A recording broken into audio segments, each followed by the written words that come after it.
குறிப்பிட்டார். இங்க இருக்கக்கூடிய மக்களுக்கு கலைஞர் நல்லா நாடகம் போடுவார் தெரியும்.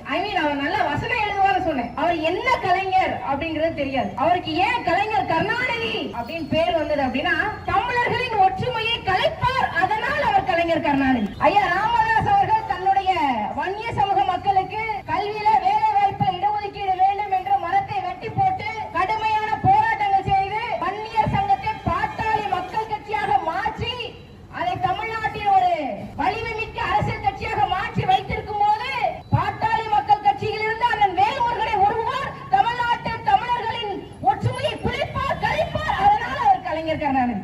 வணிகர் சங்கத்தின் தலைவராக எங்களுடைய மரியாதைக்குரிய ஐயா வெள்ளையன் அவர்கள் இருக்கும்போது 2009 ஈழ படுகொலையின் போது வணிகர் சங்கத்தின் செயல்பாடுகள் மிக அருமையானது.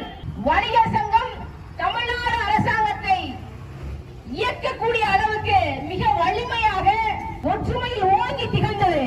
அந்த வணிகர் சங்கத்திலிருந்து ஐயா வெள்ளையன் அவர்கள் நடத்திய வணிகர் சங்கத்திலிருந்து அண்ணன் விக்ரமராஜாவை உருவி வணிகர் சங்கத்தின் ஒற்றுமையை குலைப்பார், தமிழர்களின் ஒற்றுமையை கலைப்பார், அதனால் கலைஞர் கருணாநிதி. அது மட்டுமல்ல, அவர் முதல் முறையாக தமிழ்நாட்டின் முதலமைச்சராக ஆட்சியில் உட்கார்ந்து இருக்கும் போது தமிழ்த்தாய் வாழ்த்து வேண்டும் என்று கவிமணி தேசிய விநாயகம் பிள்ளை அவர்களுடைய கவிதை ஒன்று இருந்தது. அது